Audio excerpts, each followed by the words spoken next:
കുണ്ടൂരിൽ യുവാവിനെ കാട്ടാന കുത്തിക്കൊന്ന സംഭവത്തിൽ വനംവകുപ്പ് ഉദ്യോഗസ്ഥരുടെ ഭാഗത്ത് വീഴ്ചയുണ്ടായിട്ടുണ്ടോ എന്ന് പരിശോധിക്കുമെന്ന് വനമന്ത്രി എ.കെ. ശശീന്ദ്രൻ. വീഴ്ച കണ്ടെത്തിയാൽ നടപടിയെടുക്കുന്നതിന് സർക്കാരിന് യാതൊരു ബുദ്ധിമുട്ടുമില്ലെന്നും അദ്ദേഹം പറഞ്ഞു. സംഭവവുമായി ബന്ധപ്പെട്ട് ജില്ലാ കളക്ടറുടെ റിപ്പോർട്ട് തേടും. മരിച്ചാലന്റെ അമ്മ വിജിയുടെ ആരോഗ്യനിലയിൽ പുരോഗതിയുണ്ട്. കൂടുതൽ RRTകളെ സ്ഥലത്തേക്ക് എത്തിക്കാൻ ഏർപ്പാടാക്കി. ആക്രമണം നടത്തിയ ആനകളെ കണ്ടെത്തി. ആനകളുള്ളത് വനത്തിലാണ്. ആനകളെ ഉൾവനത്തിലേക്ക് തുരത്തുകയോ സുരക്ഷിതമായ സ്ഥലത്തേക്ക് നീക്കുകയോ ചെയ്യും. ഈ സ്ഥലത്ത് മുൻപും വന്യമൃഗ പ്രശ്നമുണ്ടായിരുന്നതിനാൽ പ്രതിരോധ പ്രവർത്തനം നടത്തിയിരുന്നു. എന്നാൽ ആനകൾ അതെല്ലാം തകർത്തു. ആധുനിക സംവിധാനങ്ങളോടെയുള്ള പ്രതിരോധ സംവിധാനങ്ങൾ ഒരുക്കുമെന്നും മന്ത്രി പറഞ്ഞു. ഒന്നാമത് ഇതൊരു ദാരുണമായ സംഭവമാണ് എന്ന് സമ്മതിക്കാതെ നിവൃത്തിയില്ല. രണ്ടാമത് അവിടെ സ്ഥാപിച്ച സോളാർ ഫെൻസിങ് തകർത്താണ് കാട്ടാന രണ്ടോ മൂന്നോ കാട്ടാനകൾ ജനവാസ മേഖലയിലേക്ക് ഇറങ്ങുന്നത്. അത് സൂചിപ്പിക്കുന്നത് നേരത്തെ അവിടെ പ്രതിരോധ പ്രവർത്തനങ്ങൾ നടത്തിയിട്ടുണ്ട് എന്നാണ്. മറ്റു സ്ഥലത്തെ പോലെ വ്യത്യാസമാണത്. പക്ഷേ പ്രതിരോധ പ്രവർത്തനങ്ങൾ നടത്തിയിട്ടും അത് സംഭവിച്ചിരിക്കുകയാണ്. ആ പ്രശ്നം ഗൗരവത്തിൽ തന്നെ പരിശോധിക്കേണ്ട ഒരു കാര്യമാണ്. രണ്ടാമത് വനംവകുപ്പ് ഉദ്യോഗസ്ഥന്മാരുടെ ഭാഗത്ത് വീഴ്ചയുണ്ടായിട്ടുണ്ടോ എന്നുള്ളതാണ്. അത് തീർച്ചയായും പരിശോധിക്കുന്നതാണ്. വീഴ്ച സംഭവിച്ചിട്ടുണ്ടെങ്കിൽ കൃത്യമായ നടപടി സ്വീകരിക്കുന്നതിന് ഗവൺമെൻറ്റിന് യാതൊരു ബുദ്ധിമുട്ടുമില്ല. ഇത്തരം പ്രശ്നങ്ങൾ ഇന്ന് 9 മണിക്ക് പാലക്കാട് ജില്ലാ കളക്ടർ വനംവകുപ്പ് ഉദ്യോഗസ്ഥന്മാരുമായി ചർച്ച നടത്തുന്നുണ്ട്. കളക്ടറുടെ റിപ്പോർട്ട് കൂടി തേടാനാണ് ഇപ്പോൾ തീരുമാനിച്ചിട്ടുള്ളത്. കുടുംബത്തെ നമ്മൾ സാധാരണ പറയുന്നത് പോലെ ഈ മരണപ്പെട്ട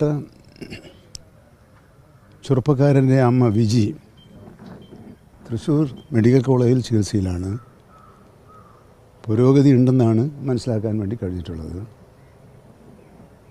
ഇന്നലെ തന്നെ ജില്ലാ കളക്ടറുമായും സ്ഥലം MLAയുമായും മറ്റ് ബന്ധപ്പെട്ട ഉദ്യോഗസ്ഥന്മാരുമായും രാത്രി ആശയവിനിമയം നടത്തിയിരുന്നു. ഇന്ന് രാവിലെ കൂടുതൽ RRTകളെ മണ്ണാർക്കാട് നിന്നും നെന്മാറയിൽ നിന്നും അവിടത്തേക്ക് എത്തിക്കാനുള്ള ഏർപ്പാടുകൾ ചെയ്തിട്ടുണ്ട്. ആനകൾ ഇപ്പോൾ കാട്ടിനകത്താണുള്ളത്. അവരെവിടെയാണെന്ന് കണ്ടെത്തിയിട്ടുണ്ട്. ആനകളെ കണ്ടെത്തിയിട്ടുണ്ട്. പക്ഷേ വനത്തിനകത്താണുള്ളത്. അത് എത്രയും വേഗം ഒന്നുകിൽ അവർ ഉൾവനത്തിലേക്ക് പോവുക, അല്ലെങ്കിൽ അവരെ പിടികൂടി മറ്റേതെങ്കിലും സുരക്ഷിത മേഖലയിലേക്ക് അയക്കുക എന്ന കാര്യമാണ് ചെയ്യാനുള്ളത്. ജനങ്ങൾ ആഗ്രഹിക്കുന്നത് പോലെ മാത്രം ഈ കാര്യങ്ങൾ നിർവഹിക്കാൻ കഴിഞ്ഞിട്ടില്ല എന്ന് പറയാൻ പറ്റില്ല. കാരണം നമ്മൾ പ്രതിരോധ പ്രവർത്തനം കൊണ്ടാണ് എല്ലാവരും ആവശ്യപ്പെട്ടത് പ്രതിരോധ പ്രവർത്തനം നടത്തുന്നതാണ്.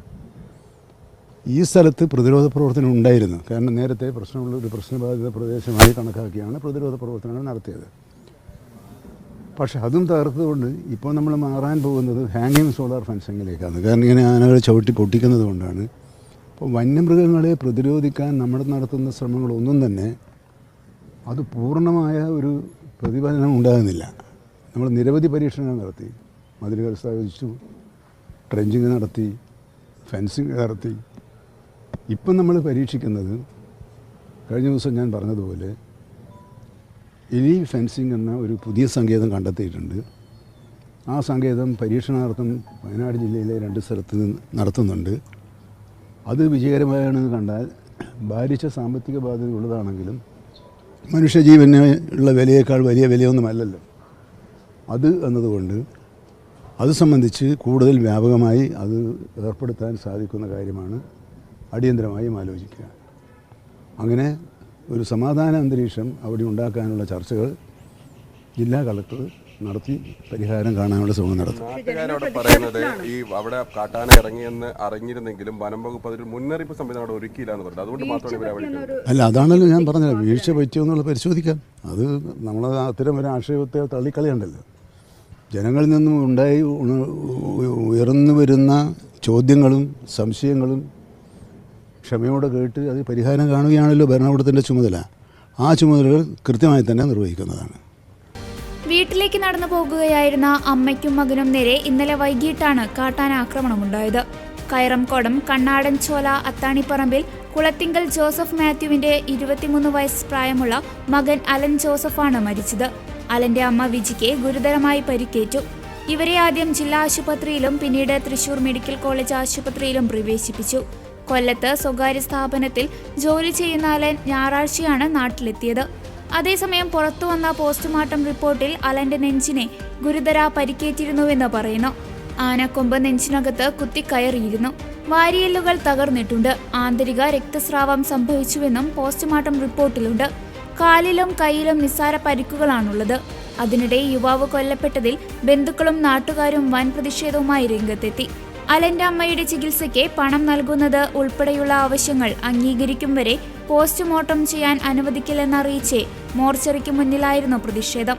നഷ്ടപരിഹാര തുക 5 ലക്ഷവും ചികിത്സാ ധനസഹായം ആദ്യ ഗഡു 1 ലക്ഷം ഉടൻ കൈമാറാൻ തീരുമാനമായി.